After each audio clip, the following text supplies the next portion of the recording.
There's just a teensy bit of a lag, and it is going. It's going. It's going. It's going. This is a good test of technology. Everybody thought the Wi-Fi was going to blow up yesterday or Tuesday. Where'd it go? Well, I think we're good to go. For whatever reason, it closed me out. But just let me check real quick that it's streaming. Here we go. It's going. Awesome. All right. Well, welcome to Radical Books and Politics. It is my pleasure to have Greg Webb again with us, who is going to read his amazing nonfiction. So tell him a little bit about you in case it didn't catch the last interview, Greg. So my name's Greg. I write nonfiction about when I grew up on a farm in Ohio. Nice. And do you have your nonfiction yet, or is it still untitled? It's still untitled. I'm just making chapters right now. I don't know. Something homey down on the farm will be the title, something like that. Wonderful. Well, I was intrigued last time. I love that he read part of the first chapter, which had to do with the selection of a puppy, and I loved it. So do you want to share some of your work with us? Yeah, actually. Let's I was actually gonna do the puppy one again. I forgot I had read that for you last time. I think it's fine. I loved it. If you want to reread it, that'd be great. But no, actually I have one about, when I had to get summer jobs all the time. So it's called Whistles. Lifeguarding hit me hard and fast. Two sharp whistles. I was in the water before I could take my sunglasses off.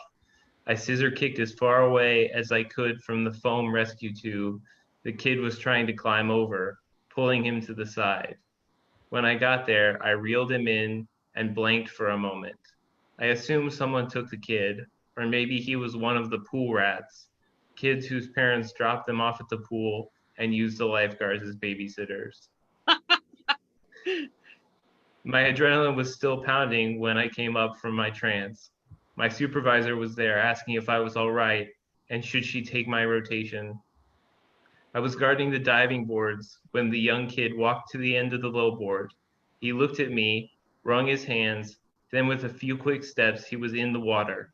He didn't even try to swim. He just turned to me and held up his hands, a mute plea for help. The whistles were to let the other guards know I was performing a save. Then I was in the water. Everyone freaks out when you do a save at the deep end.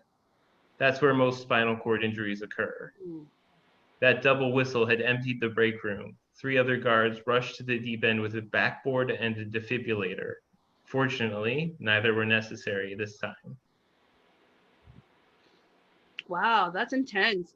And I love how you have a really great change in tone when you add that detail about spinal cord injuries. And I hadn't thought about that. So did that happen quite a bit, or Fortunately, when I was guarding, we never had a spinal cord injury. Wow. And I'm assuming it's because the kids just jump and they're not. I don't know. I'm not a swimmer, so how old were you then? Then I was probably 17. Wow. Yeah, it's amazing to me that they let such young kids be lifeguards. Yeah. I know there were 15-year-olds, 16-year-olds with me on the lifeguard team. But I mean, really, it's the same thing. Like if you think about babysitters who take care of infants, and sometimes I look at these girls and I'm like, I wouldn't leave my baby with a 14-year-old. Yeah. And your story reminded me of a tragic incident where this kid drowned, and it took him a long time to find him. And my thinking was, it was a pretty populated pool that there's lifeguards there, parents. How was it that they missed this poor kid? It was horrible. And on a school trip, no less. So I think the responsibility of lifeguards is huge. So were there happy memories that you wrote about or that you remember as a lifeguard? Oh, yeah. I mean, so later on, I go on to talk about some of the parties that we used to have. as lifeguards, and that someone would get us, some alcohol, and we would have a bonfire, and we would pour out half of a can of Coke and pour in the liquor, so that my parents just thought we were drinking Diet Pepper or Dr. Pepper or something, and everybody was getting drunk and passing out in these tents that we had. Oh my God. Did anybody ever Yeah. get into the bonfire? Did anybody ever jump in the bonfire? Jump over. No, we did have one idiot throw firecrackers into it. Oh my God. So dumb. Yeah, everything started flying everywhere, and everyone's half drunk, kind of freaking out, trying not to freak out because my parents will come out, like just it's a comedy of errors. Oh my gosh. That reminds me, we were in Mexico.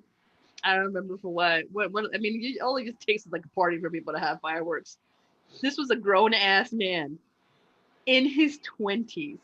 And so we're having a good time. We're drinking calientitos, which is like a Mexican punch. And all of a sudden, we see this guy dancing really erratically, like chopping around. So people were laughing.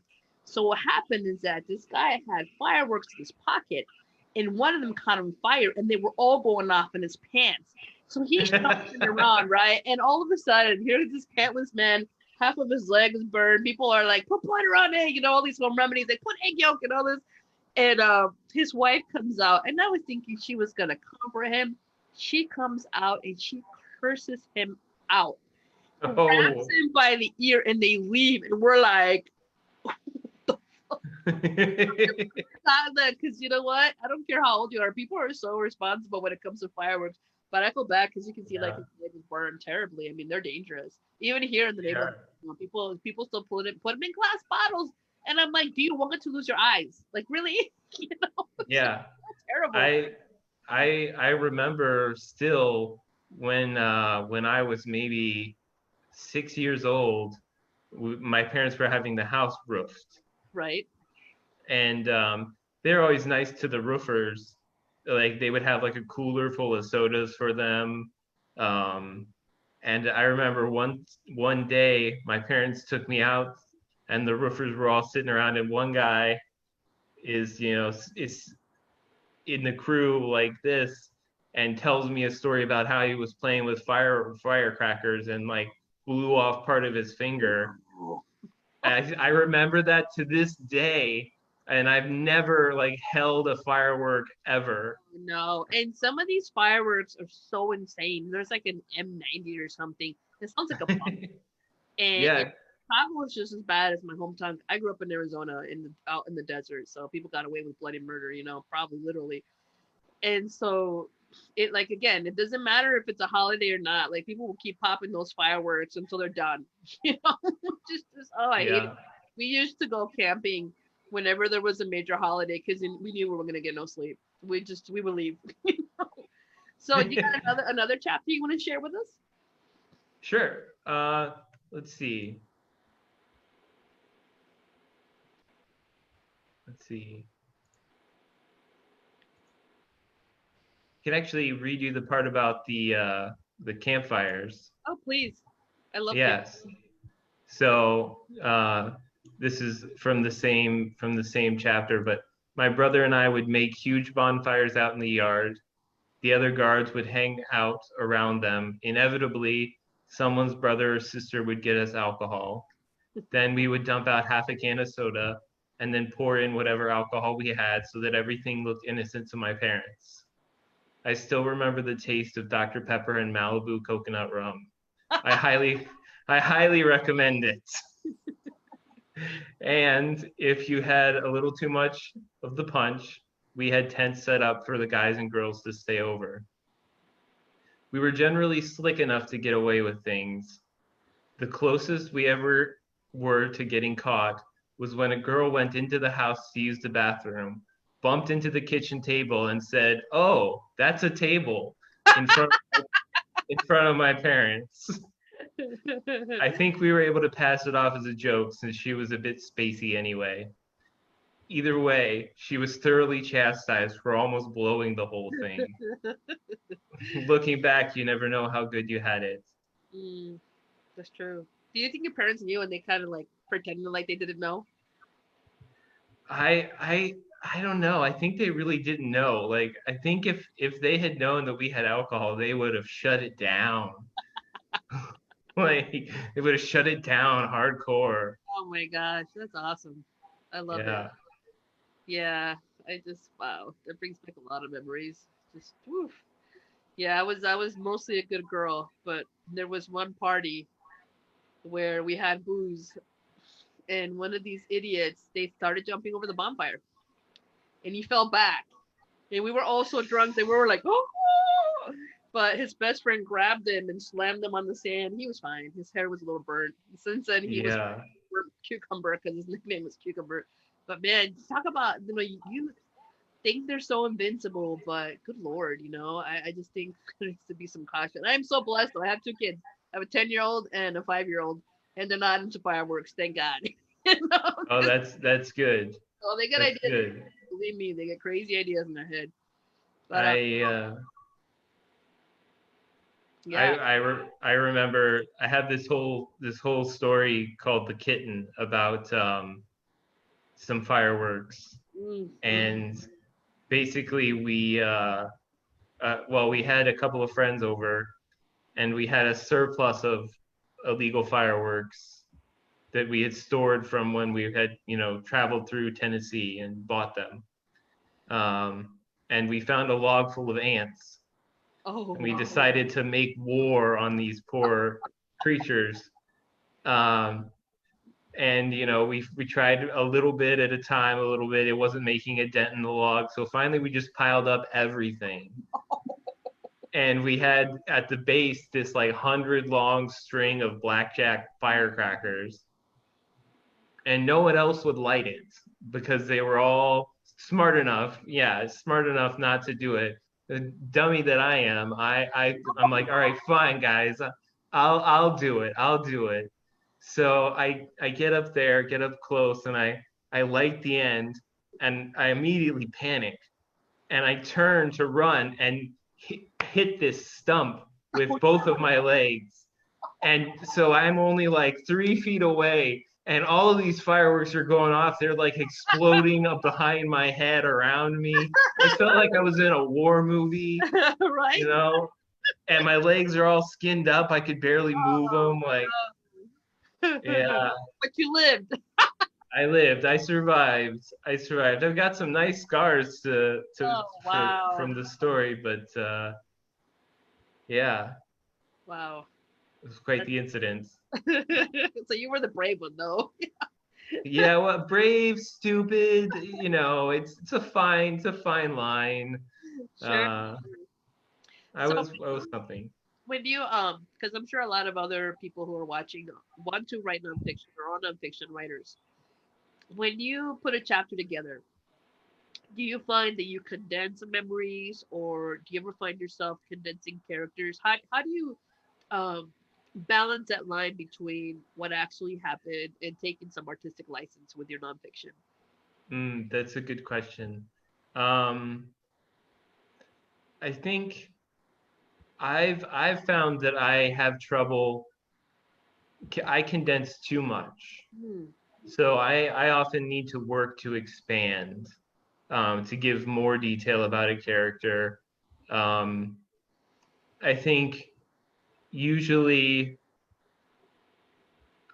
I stick to the truth enough that I don't feel like I've ever had to um, add something unreal to make a story, pop or something like that. I've been lucky enough to know some very interesting characters in my life, but I think if you're doing creative nonfiction, you have to remember the whole sometimes the fiction is more real than the truth, Hmm.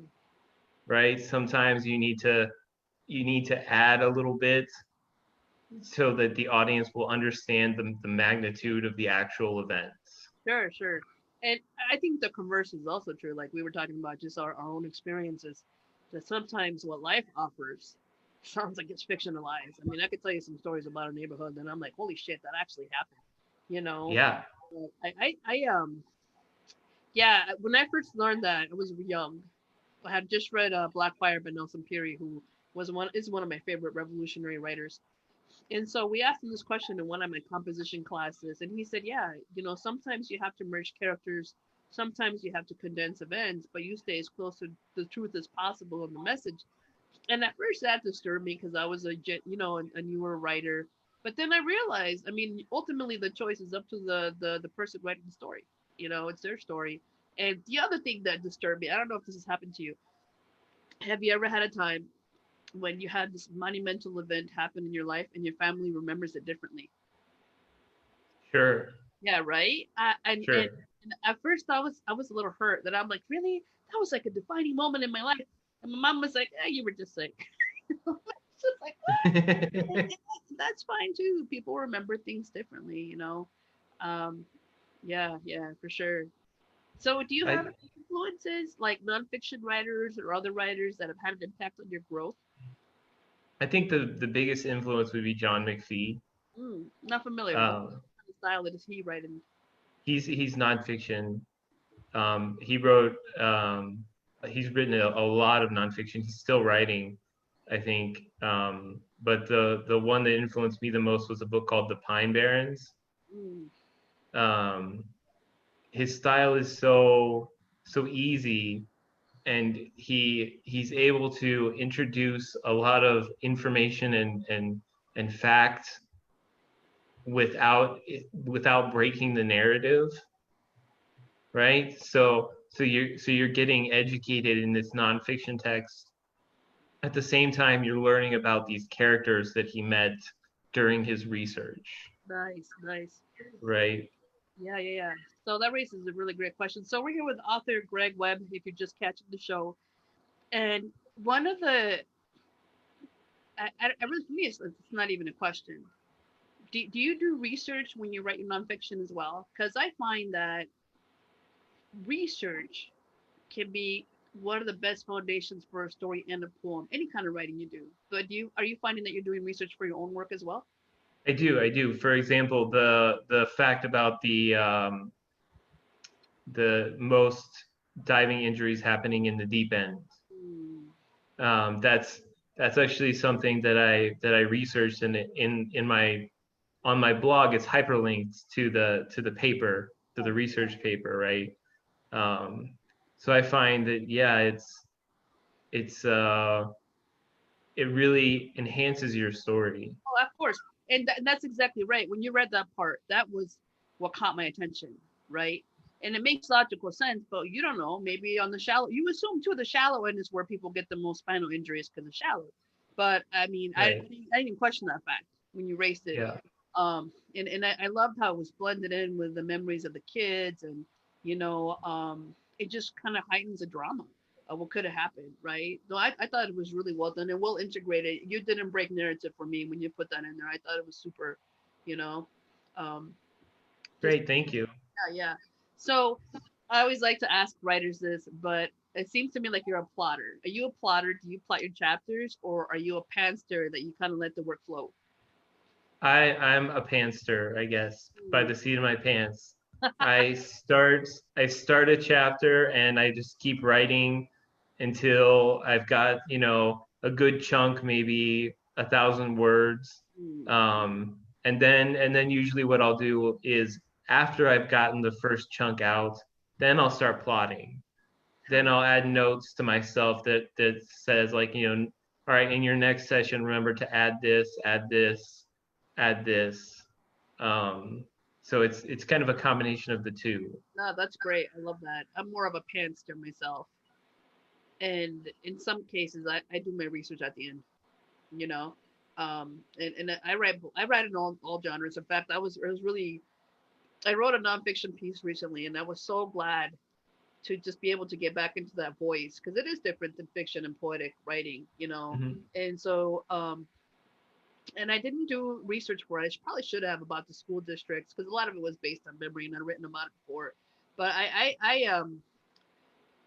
yeah, I think there has to be a balance, and it's not every project is the same either. I find that in some cases I do have to plot, and then it's still a good piece. But yeah, I definitely like to write by the seat of my pants for sure, and it's maybe Sure. the kind of person I am in general, because sometimes I feel like I teach that way too. Like I'll have my class planned out and be like, let's do this, let's do something else, let's take a 3 minute break and focus on something totally different, then we'll come back to this. It works out. That's why the writing process can be so beautiful. Do you have a favorite part of the writing process? Yeah, when it's published, when I when it's when it's on the blog and it's done, it's got the pictures and the titles and everything is all in place and it's been edited, and I think that's my favorite part because it feels so rewarding. Oh wow. I've just learned recently love the editing process. Like truly love it. Took me a while. It took me a long while, you know. But yeah, I love it all. I love the process of writing. Just even from the beginning, from the invention to thinking about the characters, because I'm very character driven. Sounds like you are too, even though it's nonfiction. And then just spitting it out there. I love it. I love sharing my work too. I tend to be very communal. How about you? Do you share your pieces that you're writing them, or do you tend to be more private? So I'll share them in our writing group, Nice. the writers posting writers. Oh, right, right, right. Can you tell the viewers more about that group? Yeah, it's just it's a Facebook group that we have to kind of workshop each other's writing. So people will post short stories, poems, Hmm. whatever, and ask for maybe general impressions or line by line critique, or what have you. We also do events like Flash Fiction Fridays, or we run a monthly writing contest. So I'm sorry. No, that's great. I love it. I just started doing contests in Penn in the city. I went a little overboard though, but um, yeah, it's one of my favorite things to do because then you get to see what other people are writing. Because I never assume about a writer anymore. I don't assume that they're right only in a particular genre. So people who traditionally post poetry will like, here's my flash fiction, and then it'll be like a really beautiful piece. That's Hmm. great. I think that's the best way to support other writers is to offer feedback, to have these kinds of contests that motivate them to keep writing better and better. Because a little competition is not bad, you know Yeah, yeah. especially if it's friendly. That's amazing. Do you have contests going on this month? We do. We have a contest going on. It'll end on the 25th. Oh, fantastic! So people can join the Facebook group and then participate in the contest. Yes, yeah. There's still plenty of time left. Awesome. Is Um, there a specific theme or that you're going? nope, we have just one contest for poetry and one contest for prose. Oh, nice. And so Um, the plane is open, then you don't have to worry about genre. no, no, no. Oh, Just any whatever you want. If it's prose or poetry, those are the only two dividing categories we have. oh, wow. Is there a line length? I'm sorry, I'm gonna enter. No, no, there's no line length requirement. It can be as short as long as possible. Wonderful. We've had people enter haikus before. Do the haiku Um, win sometimes? it didn't that time, Yes. unfortunately. And then we end up posting the winners and the runners ups on English to the Max. Nice, nice. I love that. That's one of my favorite catchphrases, right? I always say I love do what you love to the max. It's cool. We're brother and sister. That's right in that regard. I'm I love glad. Yeah, thank you. Yeah, because it also says something to taking your potential beyond what you think you can take it to. Like you keep going, you keep maxing out. There is no limit to a max, I think, and I think that's a good philosophy to take in terms of your writing process.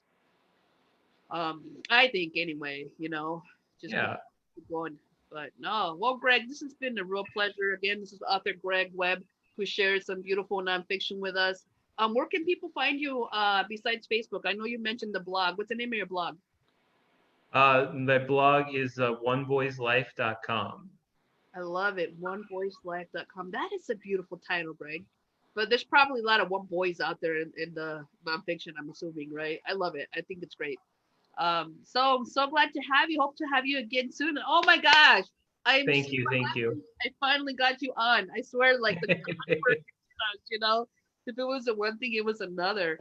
Yeah, we had some hiccups there. All right. It's always a pleasure to have you, Greg, and hopefully we'll have you again soon with more of your chapters and more of your contests. All right. You want to close us out? Do you have a catchphrase you want to leave us with? I know I'm putting you on. No, you know, check out Writers Posting Writers, check out English to the Max, and visit us and check out our writing contests. All right. All right. Well, thank you again. And viewers, thanks for watching and support Greg. Check out his blog, join the group, enter the contest. Looking like a good competition. Well, I close out with do what you love to the max. See? Read as many as you can and right on. I'll see you, Greg. Thank you. You're welcome. My pleasure.